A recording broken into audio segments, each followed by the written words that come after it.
meeting is being recorded. Welcome to the first official episode of the third season of the Less is More Sports podcast. It's hard to believe we've been doing this long, bud. Yeah, it really is. God, 3 years. I didn't think it would go this long. Well, damn. Way to have confidence I in us, didn't. bud. I thought you would have. I thought you would have kicked me off by now. I feel like Plankton, and when he's riding the Krabby Patty, and he's like, "I don't know. I never thought I'd get this far." Right. Facts. But I mean, no, like you've been great. You've been a great co-host. So I mean, if anything, I thought you were gonna get tired of me and be like, all right, I'm out. Bye.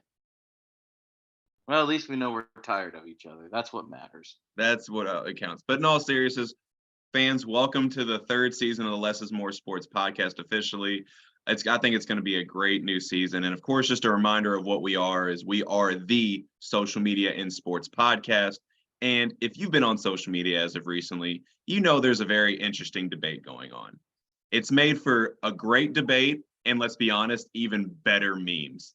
And that is, what is harder, being a musician or being an athlete? So what Matt and I are going to do today is we're going to discuss what is harder, being a musician or an athlete, and then we're going to talk about the incredibly talented individuals that can do both.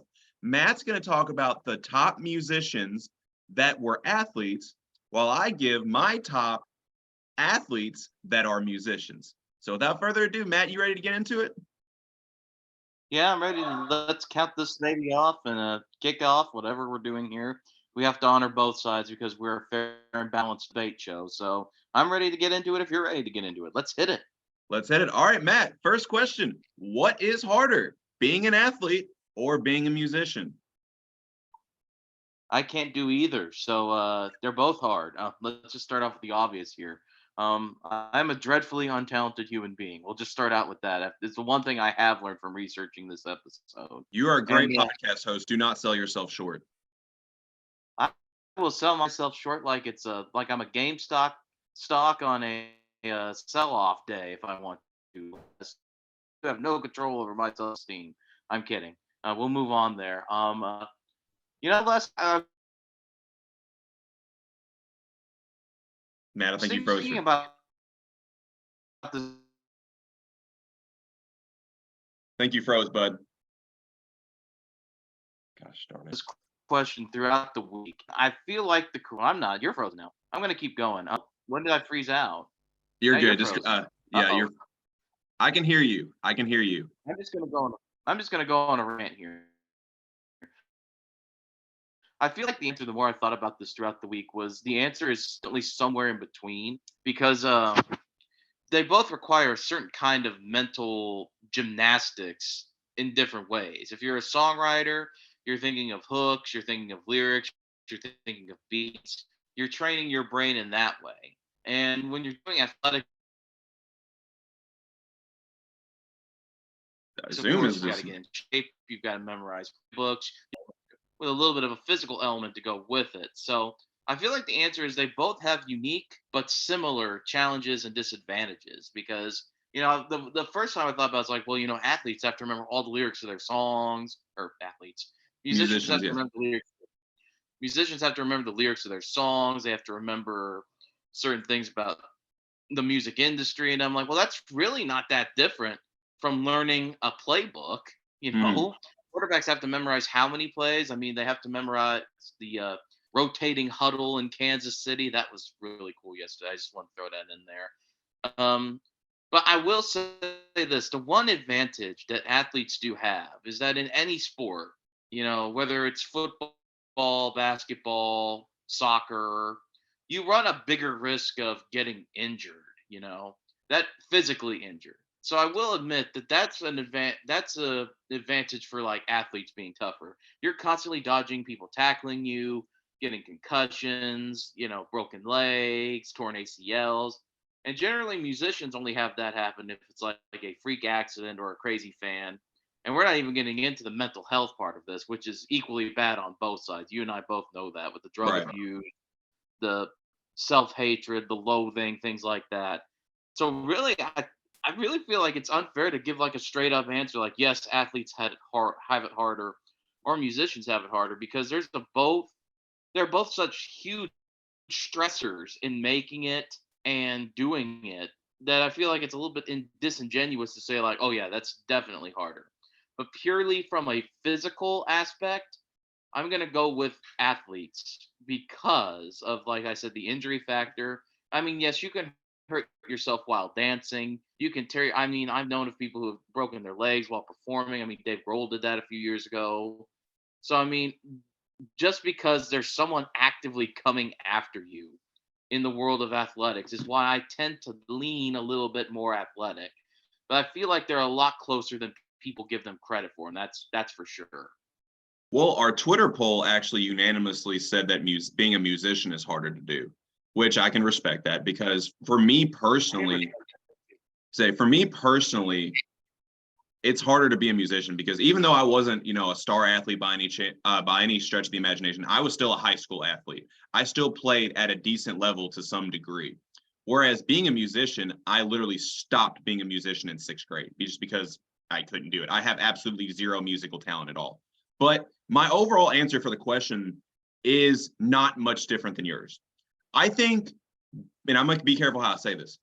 Being an athlete is harder to do, while being a musician is harder to gain notoriety.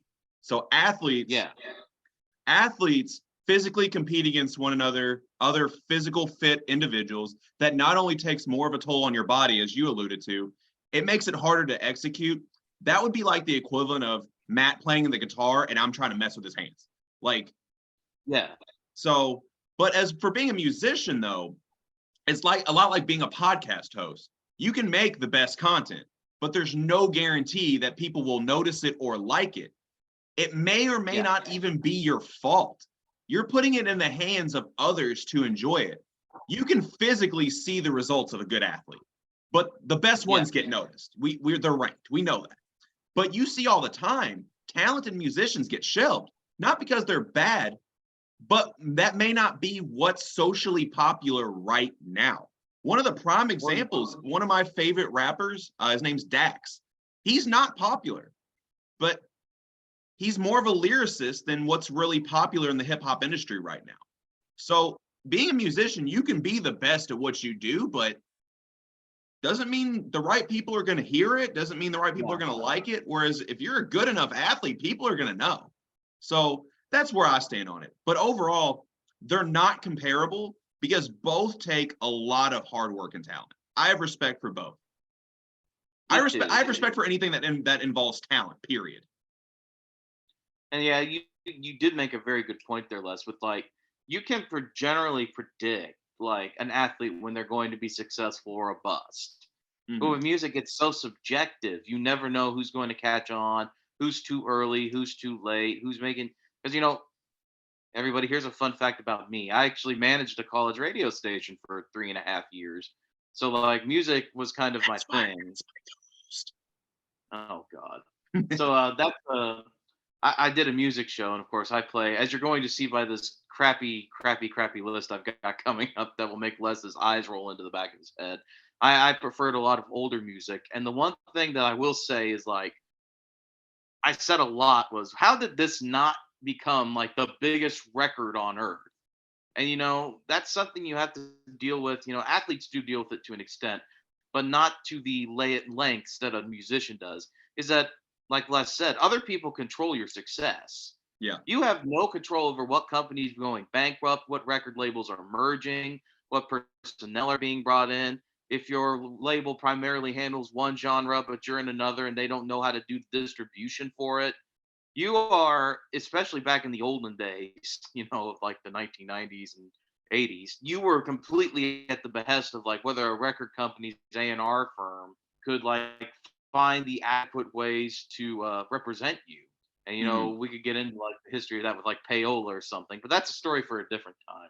But that is another aspect I think that we kind of gloss over here because we're all, and like you said, the memes were hilarious. Like Taylor Swift ain't gonna run no 440. That's true. It was Ed Sheeran who can't run a 440. Well, yes, Ed Sheeran definitely couldn't because I don't like Ed Sheeran. I'm sorry, Ed Sheeran fans. You don't like Ed Sheeran? But I like a couple songs. That's it though. But getting back to the point, What was the point? Oh yes, we can say stuff like Ed Sheeran can't run a 440, but Ed Sheeran had to get there either through like careful marketing strategy, or he'd probably be in a coffee house in like London right now, performing to about 40 people as like they stare lovingly into like their chai lattes, wondering like how did it end up like this. So I think that's a factor we do kind of have a tendency to gloss over, is how much of like the machinery controls like a musician's career. Even though like we think of musicians as great inspirations, they follow their dreams and stuff like that, there's a lot of stuff you have to forsake to become like a best-selling musician. Whereas with football, you're good at football, you're going to go to LSU, you may not like the coach, you'll transfer to Kentucky, you like Kentucky, you get drafted, there you go. Mhm. Yeah, so much with musicians, your success is in the hands of others, whereas being an Yeah. athlete, you control your destiny. You got to work on yourself and build up your strength. And it doesn't matter, like, you got to trust your coaches there. Your coaches are like your record management there. And even then, if you're a good enough athlete, I'm convinced, if there's one thing I've learned from the NFL this year, is that if you're a good enough athlete, you're going to find a way to win a freaking ball game, even if the defense has a perfect scheme for you. Or yeah, even if you're, or if, even at the lower levels, if you're a good enough player, you're going to find a way to make plays and get on the field. Whether, Yeah. whether you go to like Alabama or Georgia somewhere and you're not playing, some other smaller school is going to be like, hey, you want to transfer us and be the star player? Yeah, let's go. Especially with with how the transfer portal is blowing up. Yeah. Which I do want to point out. Before we get to our top five, I do want to point out that technically I was right on where Brennan Armstrong was going to go. He didn't go to Syracuse like I predicted, but he followed his former offensive coordinator from Virginia. So yes, you were right. Technically, you were right. I am pushing a technicality here. Okay, well, it's the first show of the year. We'll allow it. We'll allow it. Okay, we'll allow it. The second show, no, we wouldn't. No, not the second show. The first show of mercy and grace. The second show is when things get serious. So I think we are going to have to revisit the transfer portal. We are going to have to revisit the transfer portal once everything slows down a little bit, because there have been some really interesting moves happening right now, and that's going to take another 40 minutes to discuss in and of itself, because like you said, Les, it's absolutely chaotic right now, and I am loving every second. But I know. Like I said, that's for another 40. But that's for another 40 minutes. So Les, what are we talking about now? We are going to our top five. The only decision is who's going first, you or me. I'm going to let you go first, because I have a surprising amount of like very strange honorable mentions that are probably going to take the rest of the show. So I'm going to let you go first. All right, then I'll make mine short, simple, and to the point. So that way Matt can have all the time to get to his. So I have one honorable mention, and that is Portland Trailblazers star point guard Damian Lillard. The six-time All-Star also raps on the side and goes by the stage name Dame Dollar. And he even has 3 songs that feature my favorite athlete, rapper Lil Wayne, who I hear the word on the street is his Carter 4 album cover still scares Matt to this day. It's true. That thing it stares into your soul, okay? I mean, that child, he represents an innocence lost. I mean, this is the Citizen Kane of rap album covers. I'm here for it. I hear Citizen Kane is the best movie of all time. That's what I hear. That's a bit overvaluing Citizen Kane. It's a great movie. I love Citizen Kane. Not the Matt top 10, but we'll get to that another time. I don't think it was that good, to be completely honest. I just going off by what I heard. But anyways, we're a different generation, Les. We are. Anyways, my number 5 is actually, you're gonna like my number 5. It's Bronson Arroyo. He pitched in the MLB from 2000 to 2017. Sorry, got a little ahead of myself. For the Pirates, Red Sox, Reds, and Diamondbacks. And in 2005, he released a rock and roll cover album, Covering the Bases, which is very appropriately named because he's a pitcher. Number 4, Manny Pac-Man Pacquiao, the 12-time world champion. Huh? There's a Manny Pacquiao album? He has several albums, actually. The 12-time world champ and only 8-division world champ in the history of boxing also has a great singing voice and has released several albums from 2006 to 2013. I already know why Matt's shaking his head, and I feel like it's the same reason Dave Bautista would be shaking his head right now. So That's part of it, yeah, but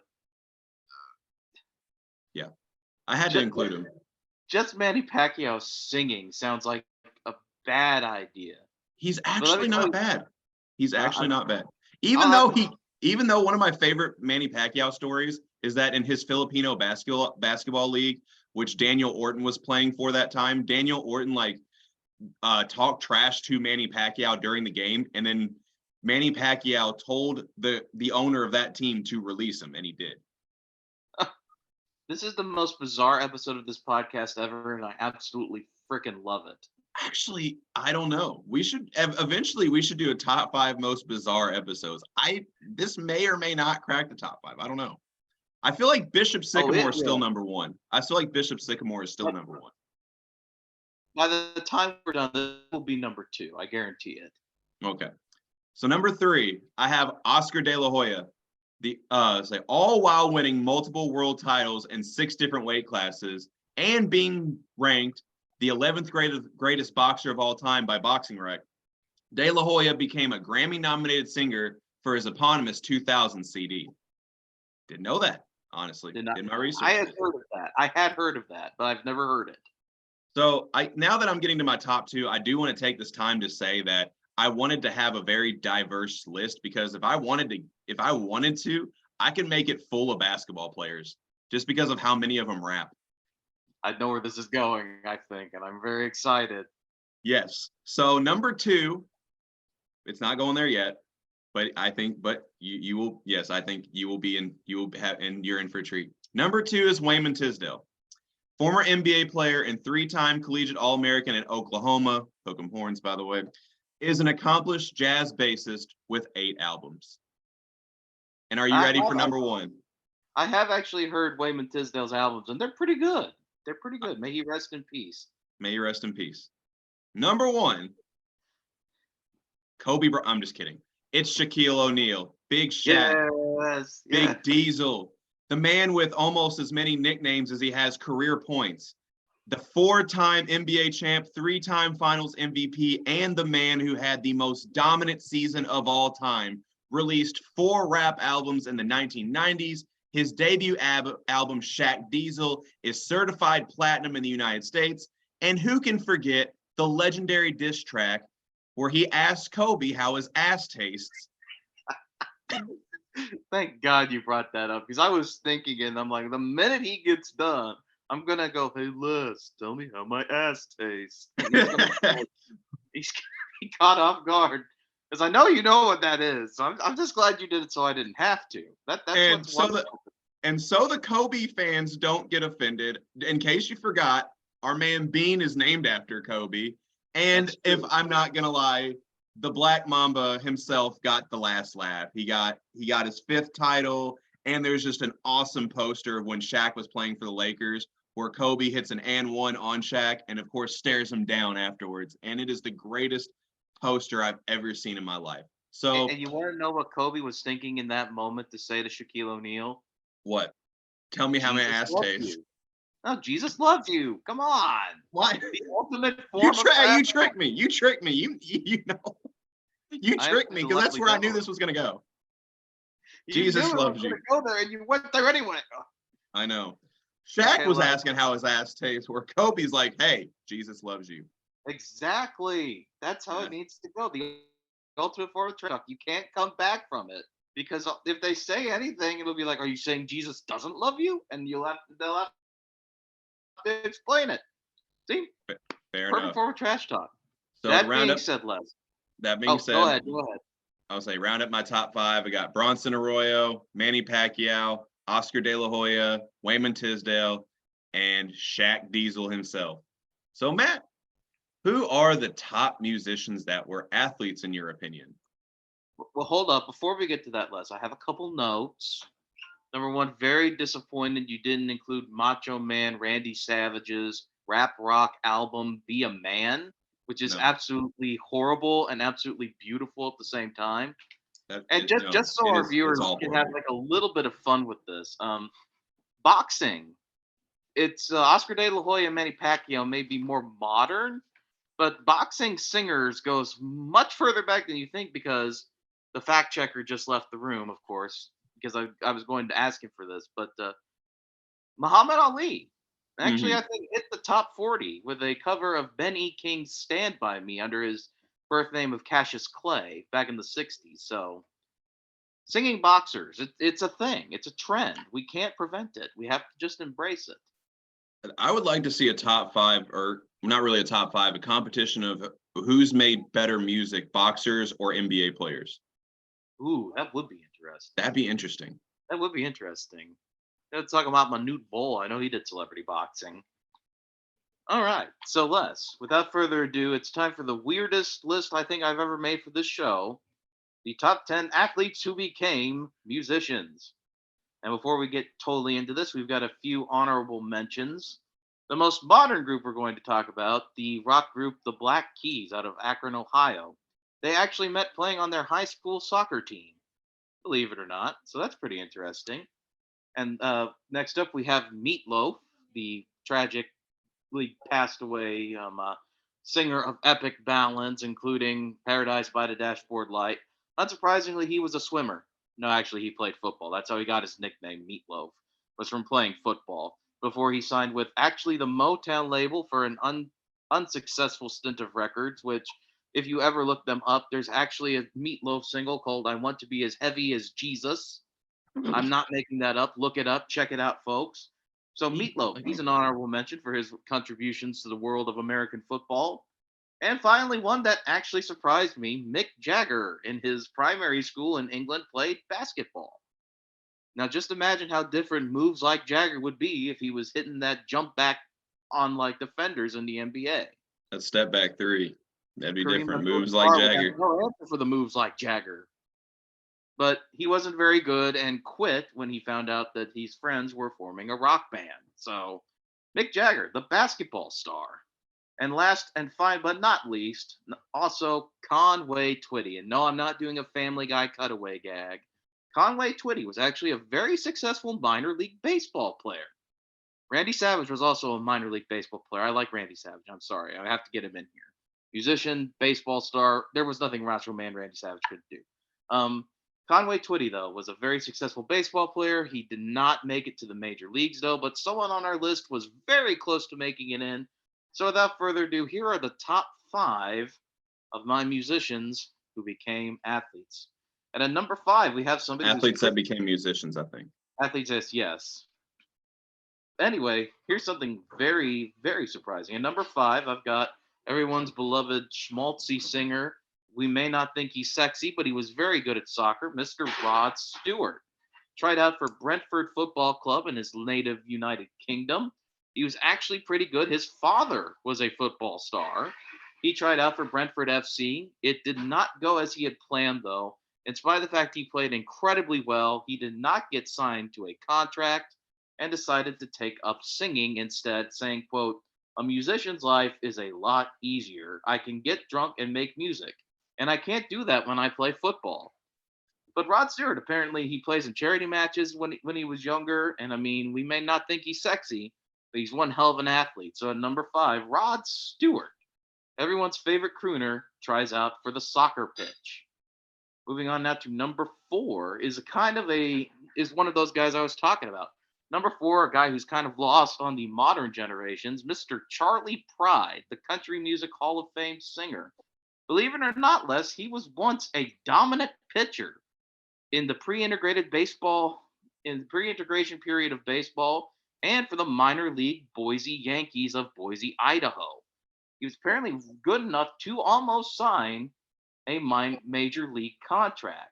He Nice. played on, he played on several minor league teams, traveling from state to state until the owner of the Yankees basically told him, "Look, dude, you've got an amazing voice. You need to be singing instead of striking out batters."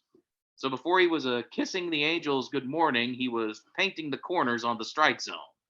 So, but in 1966, he finally took the Boise Yankees' advice and became a singer. and released his first single. And the rest, as they say, is history for Mr. Charlie Pride. Many number one hits, Country Music Hall of Fame, and he even got to live out his baseball dreams when he became part owner of the Texas Rangers with George Bush in the mid 90s. So good for Charlie Pride. Good for Charlie Pride. At number 3, this is another odd one to me, but I think we're going to have some fun with it. Prince. Now, this is not just because of the Chappelle show. I was about to say. I was gonna say. I know. I had to clarify that before we get on that. But before he was singing, before he was doing all that fun stuff in the 80s, he was giving his kisses to the backboard playing basketball. Now, we actually don't know what his stats were, but he did play for his junior high and high school basketball teams. And I mean, he must have had the look of being a good basketball player. He was making it Purple Rain from behind the arc.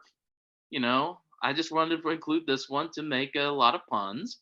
He was making doves cry with his crossover, just like a man's man of athletes, And so such a small guy, he's really impressive. So even though we're not exactly what his stat line was, strictly for his contributions to music, we are going to put Prince at number 3 because God, I miss Prince every day of the year because he's just that freaking talented. All right, moving on now to number 2. I included like a few here at number 2 because one of them is shocking that he would be an athlete at all, and the other one was another one of those he was literally good enough to play at the major league level type stories before he got hurt. So my first one for number 2 is Brian Wilson of the Beach Boys, played quarterback in Hawthorne, California, and was apparently the Josh Allen of the early 1960s. He had an arm, according to everyone he interviewed about his football playing career. Now, it wasn't an accurate arm, but it was quite a powerful arm. He was like Uncle Rico before Uncle Rico was a thing. He was feeling those good vibrations on the football field, These puns are top notch. Thank you. He had those good vibrations in the game. Don't worry, baby, he said to the ball every time he threw it. But when he was a senior, they told him he'd be riding the bench, and that disappointed Wilson so much he secluded himself into being a songwriter. And the rest, as they say once again, is tragic but beautiful history, as we got albums such as Pet Sounds and songs such as I Get Around, which he did a lot on the football field, I'm told. He got around a lot. I don't know what his touchdown interception ratio was, but I'm hoping it was close to 409. So, I mean, yeah, that's just really impressive for Brian Wilson.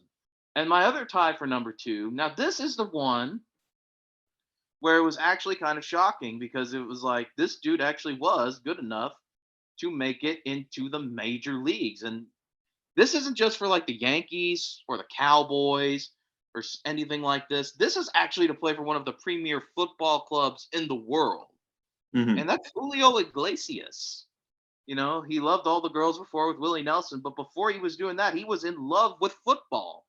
He was a goalkeeper in the early 1960s for the Real Madrid farm teams and was very close to making it in to being the Real Madrid goalkeeper was Julio Iglesias. And that's pretty darn impressive because, we're not talking about like some bum team from like Lithuania. We're talking about Real Madrid. We're talking about Messi, Ronaldo levels of stuff.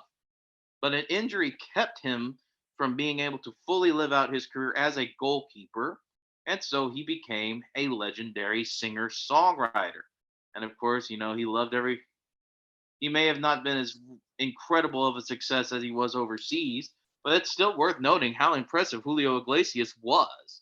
And of course, his son Enrique carried on the trend of being an amazing singer-songwriter/athlete. So I'm going to put Julio Iglesias for actually being good at number 2, and Brian Wilson for being shockingly good at number 2. And for my number 1, this won't surprise anybody who knows me. All of those guys were fantastic musicians. But there's only one guy who tried football who has the number 1 album of all time on Rolling Stone, and that's Mr. Marvin Gaye coming in at number 1. Now, let's do a little bit of background here on the story. In 1968, Marvin Gaye had like a bad luck streak with losing like his duet partners, whether it was unfortunately Tammy Terrell or people like that. He was in a funk in 1968. He had just watched one of his best friends die.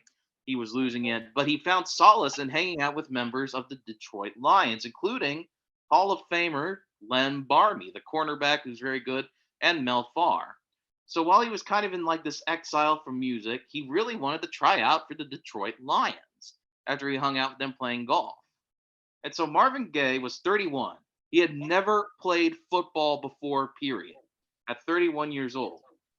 He said, after like going through this big depressive period, I would rather catch a pass and score a touchdown in Tiger Stadium, which is where they played back in the 60s, than have another gold record. And so Marvin Gaye set his mind to playing for the Detroit Lions. He added 30 pounds of muscle and ran miles in a day as preparation. And he went through a full day of training with the Detroit Lions at age 31 with no prior football experience just to see if he could make the team. He went to the coach and said that the coach loved his attitude. They loved him on the team. They loved having him around the team. But like I said, he's 31. He's never played football before. He's added all the muscles in the world. But it just never pushed the coaches to put him in the game or offer him a contract because they were like, they loved his singing. They didn't want him to lose that ability. And he was just a little too raw to play NFL football. But the story doesn't end there. The story does not end there, Les. Eventually, Marvin Gaye negotiates and basically forces Motown to give him creative freedom with his albums. And so he starts working on this album called What's Going On, which is the album aforementioned as the #1 album of all time on Rolling Stone now. One of the top 500 albums, the #1 album. Unless I have to admit, it's a beautiful, well thought out album that deals with a lot of social aspects that are relevant today. It's funky. It's got everything you could ever desire in like a record. And so, because he's got all these friends on the Detroit Lions, he records a song, What's Going On, which features a lot of people chattering in the background, talking in the background. And who else would he invite but his friends on the Detroit Lions? So even though we make fun of them for the 0-16 and the Orlovskying out of the back of the end zone, never forget that the Detroit Lions, of all teams, are featured on the #1 album of all time and several hit records because they hung out with a guy who tragically left the planet much too soon in a horrible murder, Marvin Gaye, who put on 30 pounds of muscle in an effort to join the Detroit Lions, and it just didn't work out.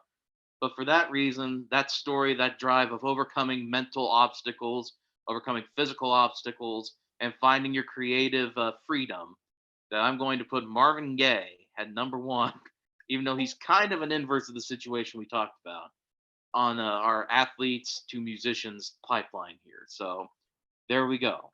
So just to review for everyone following along at home, #5, we had Rod Stewart. #4, Charley Pride. #3, Prince. #2, a tie between Brian Wilson and Julio Iglesias. And #1, Marvin Gaye.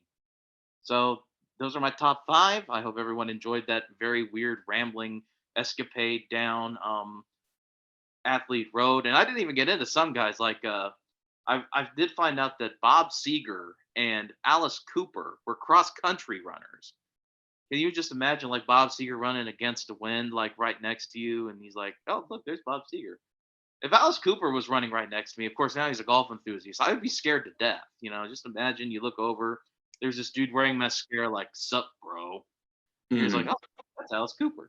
But anyway, that's my top 5 with a couple honorable mentions thrown in to pad out the timing and remind everyone that people are much more talented than us. I'm very surprised that a certain individual did not make your list. Who's that? Master P. Yeah, no. No, he had 2 stints in the NBA. I thought about it. I did. But it was like I think people know that. So it's like I was trying to aim on like forgotten stories. I'm glad you clarified. Okay, because I think people are gonna be like, why didn't Master P make the list? Because he actually played in the league.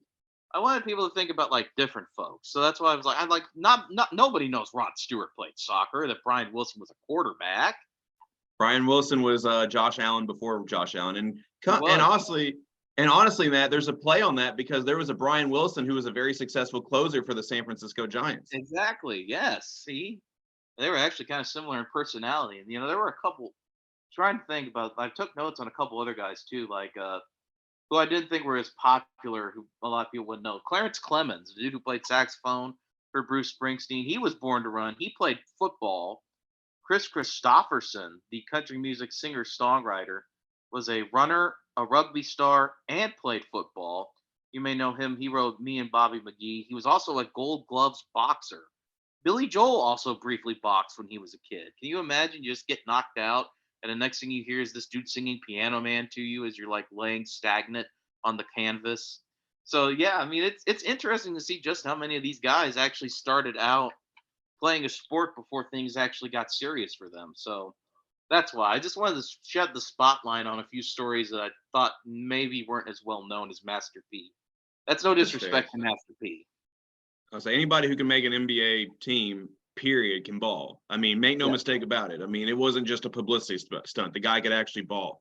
He actually ball. played in the ABA and averaged 24 points a game. I thought you were going to get mad at me for not putting like Jack Harlow on there after his Celebrity All-Star Game performance or something. No. I love how Absolutely your not. face just dropped the minute I said Jack Harlow. Jack Harlow was a soccer player at Atherton, but no, absolutely not. No. Do not put him as a basketball player. Absolutely not. Imagine what would happen if you're playing soccer.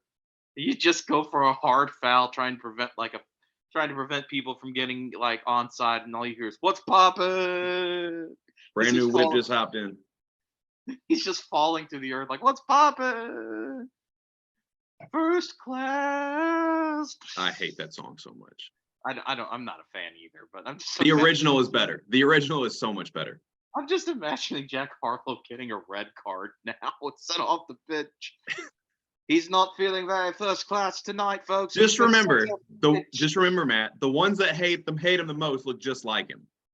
You tell me what that means.